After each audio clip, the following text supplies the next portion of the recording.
Hey guys, welcome back to my channel. मेरा नाम है सुबह मेहरोत्रा और कनाडा आने से पहले मेरी बहुत सारी एक्सपेक्टेशंस थी कनाडा के बारे में कि लाइफ ऐसी होगी, ऐसी ऐसी फैसिलिटीज़ होगी।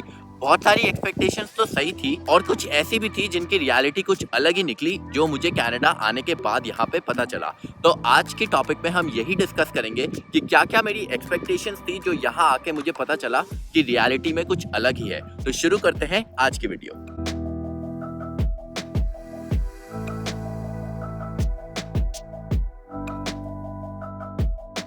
तो गाइस, जो फर्स्ट पॉइंट है वो है वेदर। इंडिया में मुझे लगता था कि कनाडा का बहुत ही ज़्यादा एक्सट्रीम वेदर होगा, स्पेशली विंटर्स। 8-8 महीने यहाँ पे बर्फ़ पड़ी रहेगी, लाइफ बहुत ही ज़्यादा एक्सट्रीम होगी, घर से बाहर हम निकल नहीं पाएंगे। बट ऐसा नहीं है, रियलिटी में विंटर्स थोड़ी हार्श है, कंपेयर टू इंडिया तो हार्श है काफ़ी, बट यहाँ पे सब सर्वाइव कर लेते हैं। बहुत सारे लोगों को इंडिया में ये लगता है कि वो घर से बाहर निकल नहीं पाएंगे, बर्फ होगी हर जगह, यूनिवर्सिटीज नहीं जा पाएंगे, काम पे नहीं जा पाएंगे, अपने जॉब पे।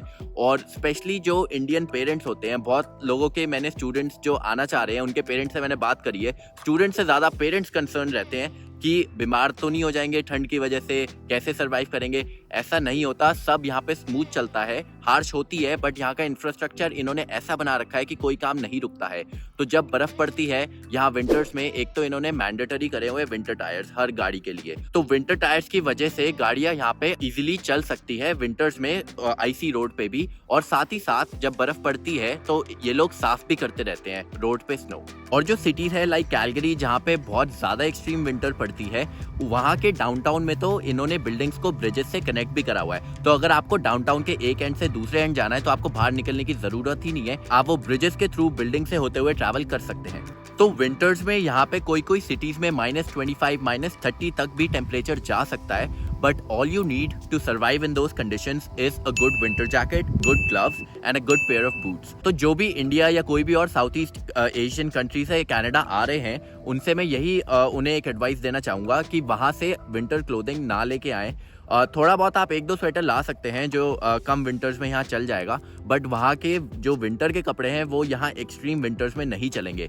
यहाँ के विंटर्स के कपड़े आप यहीं से खरीदें। तो बहुत सारी यहाँ पे कंपनीज है, जैसे कनाडा गूज, कोलंबिया या नॉर्थ फेस, उनके काफ़ी अच्छी विंटर क्लोथिंग और विंटर एक्सेसरीज होती हैं। तो आप जब यहाँ कनाडा आए तो वहीं से शॉपिंग करें, क्योंकि वही आपको काम आएगी विंटर में। आपके इंडिया के कपड़े यहाँ की विंटर्स में नहीं चलेंगे। और किसी को अगर फिर भी थोड़ा डाउट हो या कोई विंटर से बहुत ही ज़्यादा घबराता हो, तो उसको मैं यही एडवाइस करूंगा कि ब्रिटिश कोलंबिया साइड में जाएं, क्योंकि वहाँ की विंटर्स इतनी हार्श नहीं होती है। और सिटीज़ जो वहाँ पे है, वैंकूवर, विक्टोरिया, वहाँ पे तो स्नोफॉल सिर्फ 1 या 2 बार ही होती है विंटर्स में।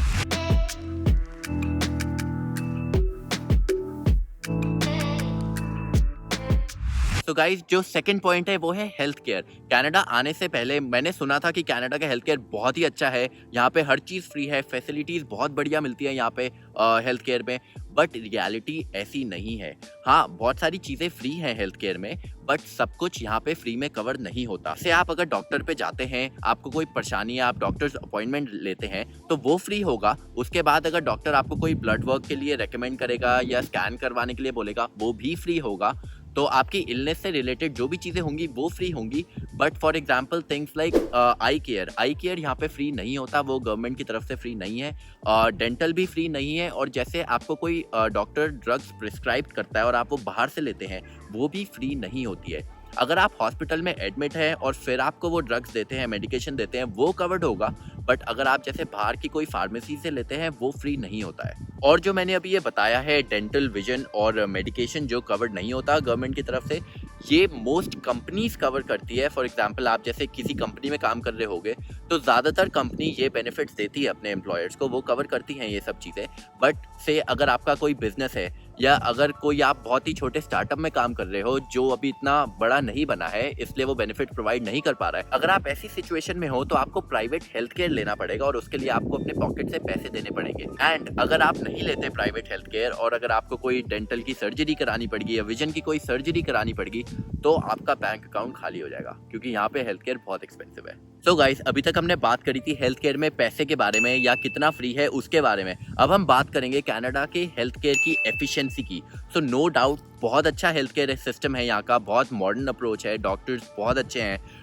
बट बहुत ज़्यादा एफिशिएंट नहीं लगा मुझे यहाँ का हेल्थ केयर सिस्टम अभी तक। कनाडा हेल्थ केयर के साथ इस समय एक बड़ी प्रॉब्लम ये है कि यहाँ पे हेल्थ केयर वर्कर्स की बहुत ज़्यादा कमी है, तो इसकी वजह से लोगों को बहुत ज़्यादा वेट करना पड़ता है अपने ट्रीटमेंट के लिए। अगर आपकी प्रॉब्लम बहुत ज़्यादा सीरियस नहीं है तो आपको जो सर्जरी की डेट होगी या डॉक्टर के अपॉइंटमेंट की डेट होगी वो 2-2 3-3 महीने बाद की भी मिल सकती है, क्योंकि इतना ज़्यादा बैकलॉग और डिले चल रहा है यहाँ पे हेल्थ केयर में। तो जिन लोगों की डिजीज और सिचुएशन ज़्यादा वर्स होती है ये लोग उन्हें प्रायोरिटी देते हैं। तो अगर आप जैसे इमरजेंसी में जाते हैं हॉस्पिटल और आपकी सिचुएशन इतनी ज़्यादा वर्स नहीं है तो आपको इमरजेंसी में भी 3-3 4-4 घंटे वेट करना पड़ सकता है हॉस्पिटल में। तो मेरी मॉम तो यहाँ मजाक में कहती है कि अगर आपको इमरजेंसी में हॉस्पिटल जाने की जरूरत कभी पड़ भी गई तो जहर खा के ही जाओ, क्योंकि बचा तो ये लोग लेंगे और जो आप ठीक कराने जा रहे थे वो भी फटाफट ठीक कर देंगे। बट ये जोक है, ऐसा बिल्कुल मत करना है यहाँ पे। तो अगर आप कनाडा में न्यू आ रहे हो तो आपको मैं एक एडवाइस ये देना चाहूंगा कि कनाडा आने से पहले आप अपना एटलीस्ट 3 महीने का हेल्थ इंश्योरेंस अपनी होम कंट्री से लेके आए, क्योंकि यहाँ पे जब आप लैंड करके अप्लाई करते हो इंश्योरेंस के लिए तो 2 से 3 महीना लग जाता है हर प्रोविंस में इंश्योरेंस मिलने में। सो गाइस, जो नेक्स्ट पॉइंट है वो है लाइफस्टाइल। बहुत लोगों को लगता है कि एक बार कनाडा आ गए तो लाइफ तो सेट है, पैसा ही पैसा होगा यहाँ पे। पैसा ही पैसा होगा। ऐसा नहीं है, रियलिटी कुछ और ही है। जब आप एज अ न्यू इमिग्रेंट आते हैं तो आपको बहुत हार्ड वर्क करना पड़ता है उस लेवल पे पहुंचने के लिए। तो स्टार्टिंग में एज अ न्यू इमिग्रेंट बहुत स्ट्रगल करना पड़ता है कनाडा में, और मोस्ट न्यू इमिग्रेंट स्टार्टिंग में पेचेक टू पेचेक ही रहते हैं, इतना ज्यादा सेविंग्स नहीं होता है। और जो आप ये इंस्टाग्राम और यूट्यूब पे देखते हैं कि कनाडा में लोग अच्छी अच्छी गाड़ियां ले रहे हैं, जो इमिग्रेंट्स हैं लैम्बोर्गिनीज में घूम रहे हैं, वो एक्चुअल में रियलिटी नहीं है। स्पेशली जो इंटरनेशनल स्टूडेंट्स की लाइफ है वो थोड़ी यहाँ पे ज्यादा हार्ड होती है बिगनिंग में, क्योंकि आप यूनिवर्सिटी या कॉलेज जाते हैं, दिन में वहाँ पे क्लासेस अटेंड करते हैं, उसके बाद आपको घर पे टाइम चाहिए पढ़ने के लिए, असाइनमेंट्स करने के लिए, एग्जाम के लिए प्रिपेयर करने के लिए, और साथ ही साथ मोस्ट इंटरनेशनल स्टूडेंट्स अपना घर का खाने पीने का खर्चा निकालने के लिए और इवन ट्यूशन का खर्चा निकालने के लिए भी पार्ट टाइम जॉब्स करते हैं ऑन टॉप ऑफ एवरीथिंग। तो उसमें भी काफी ज्यादा टाइम जाता है। बहुत सारे इंटरनेशनल स्टूडेंट्स तो यहाँ पे और जॉब्स करते हैं, लाइक कंस्ट्रक्शन में काम करना या रेस्टोरेंट्स में काम करना, और काफी सारे लोग तो मल्टीपल जॉब्स भी करते हैं। तो उन लोगों को इतना ज्यादा फ्री टाइम नहीं मिलता स्टार्टिंग में एंजॉय करने के लिए। और एक डिसएडवांटेज नया नया कनाडा मूव होने का ये भी है कि आपके फ्रेंड्स और फैमिली यहाँ पे इतना ज्यादा नहीं होते आपको सपोर्ट करने के लिए। सो गाइस, जो नेक्स्ट पॉइंट हमारा है वो है फोन्स। आप लोगों को पता ही होगा कि कनाडा में फोन्स बहुत सस्ते हैं कंपेयर टू इंडिया। तो आप लोगों ने जैसे देखा ही होगा कि किसी की कोई रिलेटिव्स आते हैं या फ्रेंड्स आते हैं कनाडा से, तो लोग अक्सर आईफोन्स मंगा लेते हैं अपने लिए, क्योंकि यहाँ पे बहुत ज्यादा चीप है। बट सिर्फ आईफोन का क्या करोगे आप?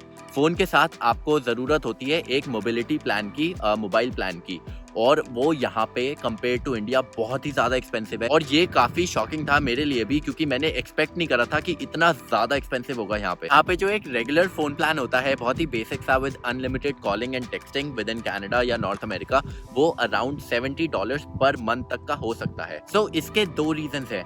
पहला, कनाडा बहुत ही ज्यादा वाइड है, लैंड यहाँ पे बहुत ज्यादा है कंपेयर टू इंडिया, तो नेटवर्क सेटअप करने का जो खर्चा है वो भी ज्यादा है, क्योंकि ज्यादा एरिया को कवर करना पड़ता है। और सेकंड, यहाँ पे पॉपुलेशन इतनी नहीं है, बहुत कम पॉपुलेशन है कनाडा की कंपेयर टू इंडिया।